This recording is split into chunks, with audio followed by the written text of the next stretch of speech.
Hey, what's up, Spencer? My name is everybody, and welcome back to my channel. And also, welcome to Dewey's 24-hour Readathon. Fun fact about this, so I actually wasn't planning on doing this Guys, hey, guys. Thanks. So I actually originally was not planning on doing Dewey's 24-hour readathon. I looked into it a little while ago and then kind of put it out of my head. And I was thinking of doing a 24-hour readathon tomorrow because I wanted to do one in general. But this morning I put on Books and Lala's most recent video, and she mentioned that Dewey's 24-hour readathon was on April 29th, and I was like, holy shit, that is today. Dewey's 24-hour readathon actually starts 8 o'clock Eastern Standard Time. It is 6:36 here in Denver, Colorado, meaning that Dewey's 24-hour readathon started officially 36 minutes ago. So I'm coming in not really too late, kind of right on time, sliding in right at the last minute. So I guess we're gonna be doing a whole bunch of reading today. First things first, seeing as this is coming out of nowhere, I want to sit and I want to finish watching Kayla's video first before I really get into reading. Second, the books that I'm going to be focusing on today. The first one that I'm going to be reading is A Gathering of Shadows by V.E. Schwab. I just got this book on audiobook, and I'm going to be doing this as a reread. She's trying to do mischief. This has definitely been a 5-star read for me in the past, so I am very excited to go back and to read this again, but it's a very thick chonker, so I don't know if I'll be able to get through it today, we'll have to say. I'm also looking into reading The Light in the Lake by Sarah R. Bowman. I'm not 100% sure how to pronounce this name. This is about a girl who goes back to the lake after her brother drowns in it, I think, and there is like a supernatural, mythical being that is left behind in the lake that she's kind of like getting into. And if we are lucky enough, I would also like to start The Harem Midwife by Roberta Rich, which is the second book to The Midwife of Venice. Kind of doing a lot of sequels today, 2 sequels. But before any of that, like I said, it's only 6:30 now, but at 10 o'clock I do have my writing group that I need to go and do, so that's going to take up quite a bit of my time. But besides that, I don't really have anything pressing that needs to get done today. So I will be able to hopefully just sit down and do nothing but read all day. Wake up early, gonna rise with the sun. Step 2, get some good, some food in you. Step 3, think real hard about what you wanna be. Step 4, everybody just do your thing. Wake up, today's gonna be a good day. Wake up, today's gonna be a good day. Wake up, today's gonna be a good day. Wake up, today's gonna be a good day. Wake up, today's gonna be a good day. Wake up, today's gonna be a good day. Wake up. It is 9 a.m. and I am halfway through The Light in the Lake. This is a really cute story so far. It is about Addie, whose twin brother Amos has just passed about 2 months before after drowning in Maple Lake, which is a lake that they live on. And when Amos was alive, he had a belief that there was a Loch Ness type monster living in Maple Lake. And now Addie has been invited to join this young scientists program where these scientists are studying pollution in Maple Lake, and she is using this opportunity to try and take her brother's notes about this mysterious creature and prove whether or not there really is like this Loch Ness monster type creature living in the lake. I am really enjoying everything about this so far because it's really going over grief and how it affects all of us and how it affects our relationships, and it is just really cute and good, and I'm just really enjoying it. But before I can finish reading this, I need to go to my writer's group and see my friends and be social and stuff like that before being an introvert for the rest of the day.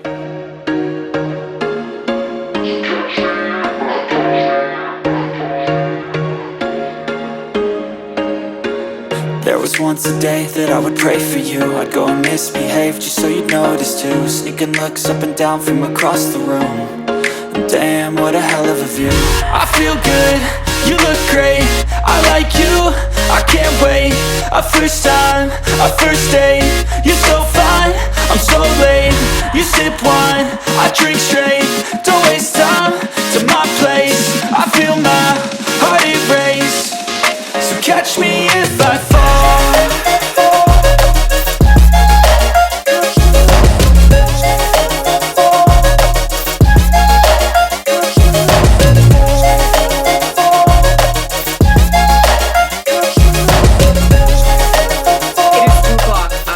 Just gotten home from my writing group, and oh my goodness, you guys, look at what my friend got me for my birthday. It is a toilet bound Hanako-kun sweatshirt. Oh my goodness. For anybody who isn't familiar, Toilet Bound Hanako-kun is my absolute favorite anime slash manga. I am super obsessed with it ever since I just discovered it a few months ago. I love everything about it. She already got me some of the manga and a stuffed animal of one of the moke, and now she's given me this shirt, and I just, oh my god, I love it so much, and I am so happy and so grateful. Thank you so much to my friend. I am also 100 pages into A Gathering of Shadows by V.E. Schwab, and I am loving it. This book has an amazing opening of Lila taking over an entire pirate ship by herself, single-handedly, just, oh, Lila perfection. I love it.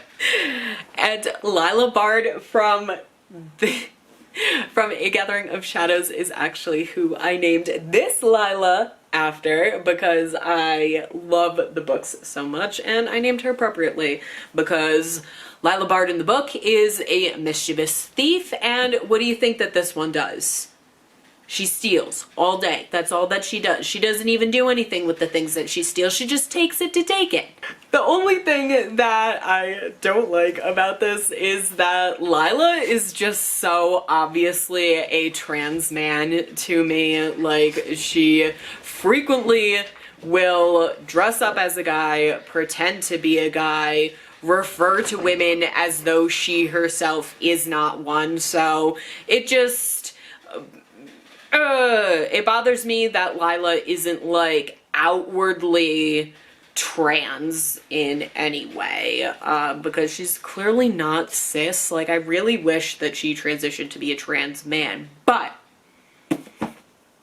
when I was listening to Kayla's, or watching Kayla's video earlier, I learned that V.E. Schwab's book, Threads of Power, which takes place in the Darker Shade of Magic universe and has the Darker Shades of Magic characters, is going to be coming out in September. So hopefully maybe Lila will be like actually like trans in the upcoming books. I'm really hoping. So my plans for right now is I am going to finish Light in the Lake. I did get to read a little bit when I was at my writing group. I tried to do a bit of writing, didn't really work out. The Wi-Fi was really wanky. I'm hoping that maybe we can actually find somewhere else to write, because it's it looks cool aesthetically where we are, but can you guys not? It looks cool aesthetically where we are, but realistically for writing, it's very difficult for me to get things done there. So maybe we will find a different place than where we currently are to continue writing, because I didn't get anything done today. We did so much talking and I wrote maybe like 200, 300 words.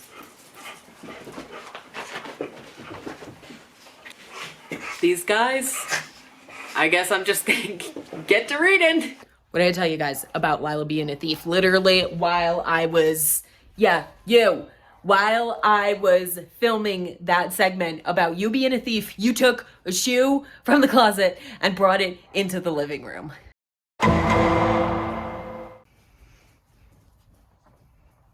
So it is now 9:40 at night, and I haven't gotten as much reading done as I would have fully hoped because my friend came over to pick up her jacket that she left, and we kind of ended up accidentally watching way too much YouTube.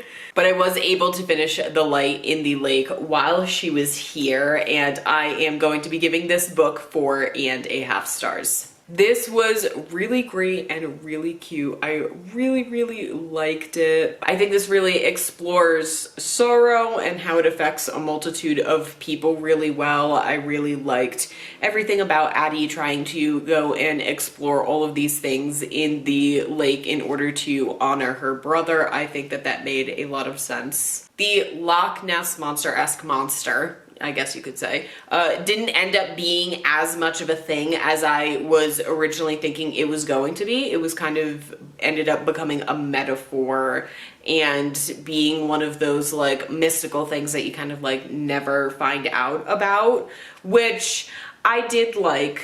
I was a little bit disappointed because I thought that it would end up being that like all of the notes that Amos had taken about this Loch Ness monster would like be the key to figuring out what was polluting the lake, but that didn't happen, but that's okay. Not every story has to go exactly the way that I wanted to. I was also able to get into the first 30 pages of The Harem Midwife by Roberta Rich. This is the second book in a series following Hannah, who is a Jewish midwife who is now living in the Ottoman Empire and is working for the Sultan when he decides to buy another girl to add to his harem, and that girl is only like 14 years old, and so Hannah decides to help her escape this terrible situation that she is in. And speaking of terrible situations, I am in the terrible situation of that it is my bedtime now, and yet I should technically be trying to stay up and get as far into this as I can because I have only actually read one book today. But knowing me, I won't get super far into it because anytime I try and read when I am tired, it just automatically knocks me out and I am just done for. I guess we're just gonna see what happens. Good morning, it is the next day and Dewey's 24-hour readathon is over. I was able to get about 125 pages into The Harem Midwife last night before I kind of hit a wall and just needed to go to bed. I thought I would have gotten farther into this book than I did, but the print on this is a lot smaller than it was in some of the other books, and the type of writing that is in this book kind of required me to like slow down and process a little bit more what was happening than when I was reading something like The Light in the Lake, which was a middle school book, so very simple and easy to read. I'm not 100% sure how I feel about this book so far. I feel like it's just a 3-star where I'm enjoying it. It's okay. We're going along in the story, but there isn't anything about it that's like super enthralling to me, which is probably why I ended up hitting a wall last night. Before we wrap everything up, let's kind of go over everything that I ended up reading. I finished The Light in the Lake, which was 300 pages. Like I said, I got 125 into The Harem Midwife, and I also got 100 pages into A Gathering of Shadows for reading a total of 525 pages in the span of one day. Wow. What are some things that I can do next time to try and make this more successful? Well, the number one thing that I can do is plan ahead and not try and do this 30 minutes after the event has already started. And in planning, I would probably pick out some better books. It was very quick and easy for me to read The Light on the Lake because it was so short and a middle grade book. This one was okay, but this was not a good decision for me. I don't know why I decided to pick a 16-hour audiobook for a 24-hour readathon when I have 4-hour audiobooks that would have made way more sense for me to pick. So next time I'm going to do a little bit of planning ahead in the future. I'm also interested in trying a different type of 24-hour readathon. When booktubers do 24-hour readathons, there's usually two different types. There is reading as much as you can in the span of 24 hours, which is what I just did. Or there's the booktubers who like to set a timer and literally read for 24 hours. So they keep on reading until they hit like that 24-hour mark. You're allowed to like stop the timer and take like 30 minutes to go to the bathroom or eat or whatever. You don't have to like do it within one day is what I'm saying. So if I was to read 525 pages when I want to say that I wasn't super trying yesterday, because yesterday, Saturday, is my socialization day. So I spent a lot of time with my friends and hanging out with people and not focused on reading, sorry. So if I were to do nothing but read for 24 hours, how much reading would I be able to actually get done? I'm actually kind of interested in finding out that answer now. Let me know what your thoughts are on this video. Did you participate in Dewey's 24-hour readathon? Let me know down below. But besides that, don't forget to follow me on social media. But besides that, make sure you stay safe, try and read a little bit every single day, and have a fantastic day. Bye.